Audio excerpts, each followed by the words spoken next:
Assalamualaikum warahmatullahi wabarakatuh. Selamat jumpa kembali sahabat, teman-teman, para penghobi dan pencinta tanaman anggur. Gimana kabarnya, pada sehat?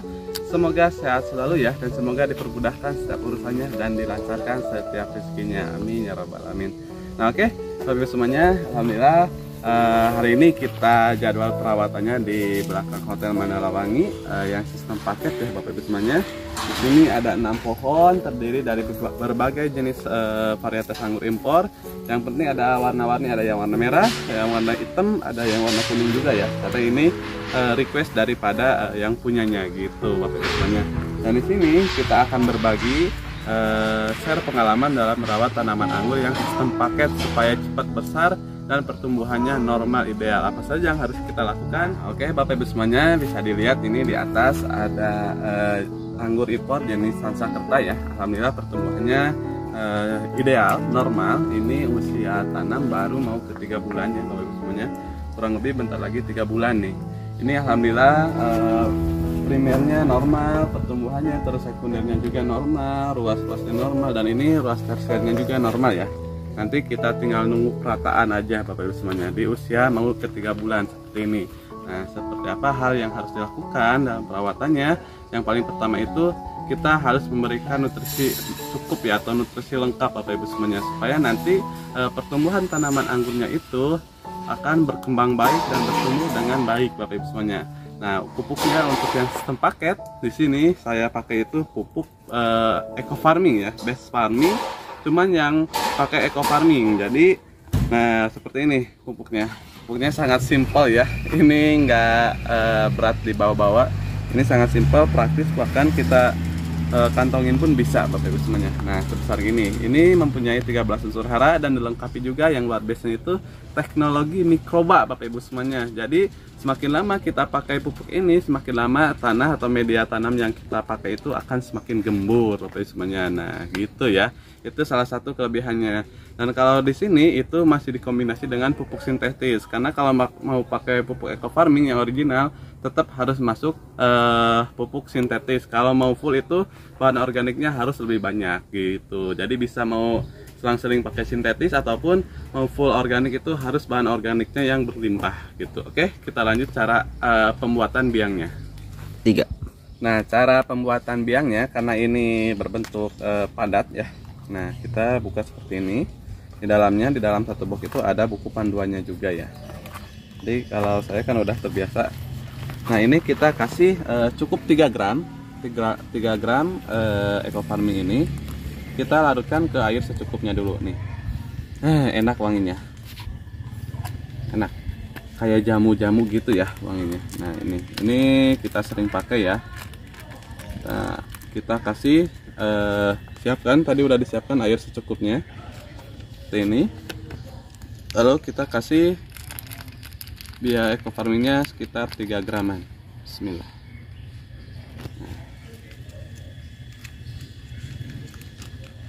Cukup sekitar 3 gram aja ya.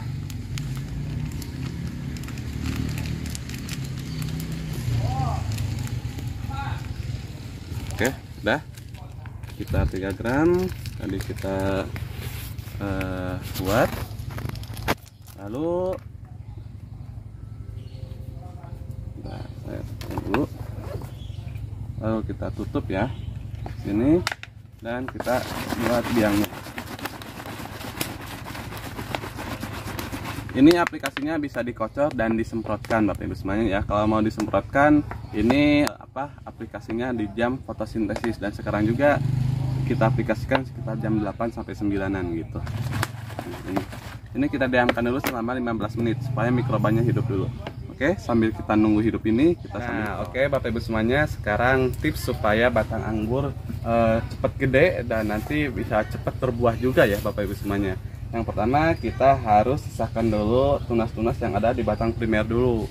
Jadi tunas-tunas yang ada di batang primer ini kita jangan langsung buang Bapak Ibu semuanya, melainkan kita cukup sisahkan 1-4 daun dulu, supaya ini bisa membantu proses fotosintesis juga, dan ini bisa membantu pembesaran batang juga. Nah, contohnya seperti ini, bisa dilihat sama Bapak Ibu semuanya ya. Nah, ini kan kemarin bekas saya batasin, namun muncul lagi. Ini saya batasin 1, 2, 3 daun.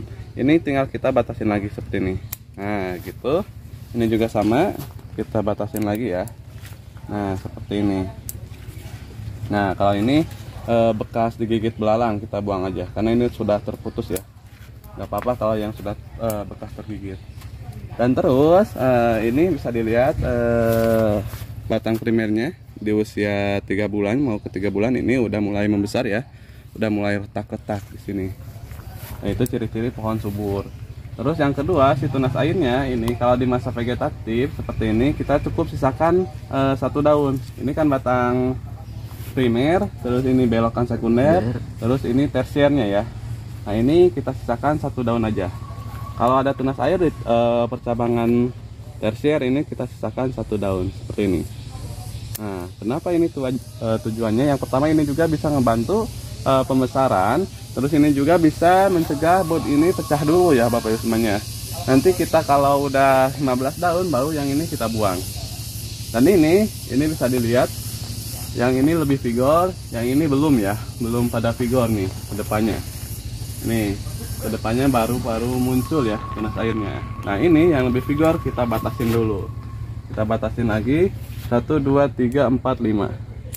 Nah, di sini. Supaya nutrisi terstop di sini dan disalurkan ke tunas-tunas yang lainnya. Nah, seperti ini ya. Ini alhamdulillah pertunasannya pasti serempak. Kalau tunas airnya yang dari sini udah muncul, ke depannya juga pasti muncul dan tunas tersier pasti serempak. Itu ciri-ciri pohon anggur yang subur gitu, terpenuhi nutrisinya. Oke, kita lanjut yang sebelah sini. Sama ya, ini juga. Nah, ini kalau ada yang lebih subur kita batasin gitu. Tunas airnya kita sisakan 1 daun, ininya batasin. Tuh ya, ini sama alhamdulillah tunas air kesininya juga udah ada ya. Nah, ini udah kita batasin. Batang primernya pun udah gede juga nih. Udah sehat. Ini ciri-ciri batang primer tercukupi nutrisinya ya. Nah, ini udah mulai membelah, ini mau pembesaran batang. Oke, kita lanjut lagi. Nah, sini kalau ini sudah ya. Nih, ini udah pada membesar juga. Paling sulurnya kita buangin juga ya. Ini tetap kita batasin. Nah, ketika ada yang lebih panjang, lebih vigor, si pucuknya kita batasin dulu supaya nutrisi ke ujung gitu. Nah, ini belum nyampe ke ujung ya. Oke, sama kita lanjut ke yang Sansakerta. Nah, sama sulurnya kita buangin ya. Nah, sulur seperti ini kita buangin aja. Itu sama setiap tunas airnya kita sisakan dulu 1 daunan. Seperti ini ya Bapak Ibu semuanya. Ini jadi supaya cabangan tersier serempak juga penting ya dilakukan perataan tunas airnya gitu, pembatasan tunas airnya. Nah, ini contoh nih bisa dilihat sama Bapak Ibu semuanya ya. Nah, oke Bapak Ibu semuanya. Nah, ini kan kemarin tersier dari ujung ya. Ini muncul tunas air lalu saya batasin di 1 daun dan muncul lagi tunas air seperti ini. Ini supaya fokus nutrisi pembagiannya ke tersier lain, ini kita batasin lagi. Langsung kita buang. Cukup sisakan 1 daun aja seperti ini. Nah, gitu. Ini juga 1 daun. Nah, kalau ini kan udah pecah di ujung, ini sebagai tersier terusan. Gitu Bapak semuanya ya. Nah, oke. Ini juga sama, kita sisakan 1 daun. Seperti ini. Nah, oke. Udah 10 menit sampai 15 menit itu biang ekofarmingnya, kita lanjut. Nah, oke Bapak Ibu semuanya, tadi kita udah biangkan dan sudah kita simpan selama kurang lebih 10 menit, minimalnya itu sampai 15 menit ya. Berarti ini mikrobanya sudah aktif. Sekarang kita tambahkan dengan air 14 liter Bapak Ibu semuanya ya. Dari biang ekofarming tadi 3 gram dilarutkan ke air secukupnya. Lalu kita siapkan air 14 liter dan kita campur. Nah, seperti ini ya. Jadi sekarang lebih simpel pengaplikasian ekofarming tanpa fermentasi, tanpa tambah gula ataupun yang lain-lainnya ya. Ini. Nah, ini kita bisa tambahin lagi. Karena ini semakin di-upgrade sekarang ya. Semakin di-upgrade, semakin bagus. Dan hasilnya pun alhamdulillah semakin bagus. Nah. Oke. Kita ratakan dulu ya. Diaduk lagi. Oke, sudah ya. Nih, pengaplikasiannya sangat simpel. Ini kita kasih merata. Nah, Udah seperti ini.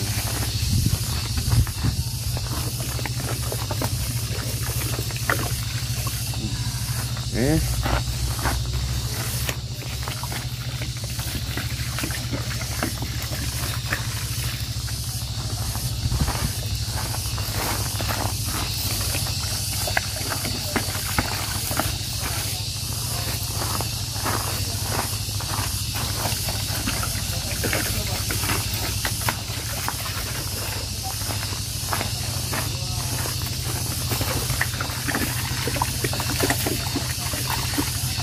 Oke, lanjut. Ini sisanya kita tinggal bagikan lagi ke yang lain.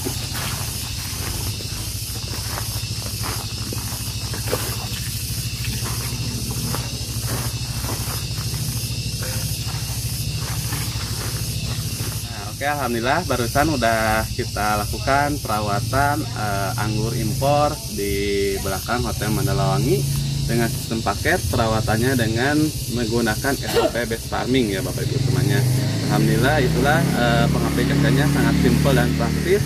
Dan kalau Bapak Ibu semua mau pakai pupuk sintetis itu bisa ya. Jadi kelebihan pakai pupuk eco farming ini, ketika kita pakai pupuk sintetis dan kita selang pakai eco farming, sisa residu dari pupuk kimia itu atau pupuk sintetis itu akan teruraikan kembali sama mikroba yang ada di eco farming gitu. Karena di eco farming banyak mikroba khusus untuk menyumbut tanah, penambahan nitrogen dan pelarut fosfat juga ada ya Bapak Ibu semuanya. Dan seperti inilah hasilnya. Alhamdulillah hasilnya pohon di usia yang mau ke 3 bulan ini subur dan sehat juga.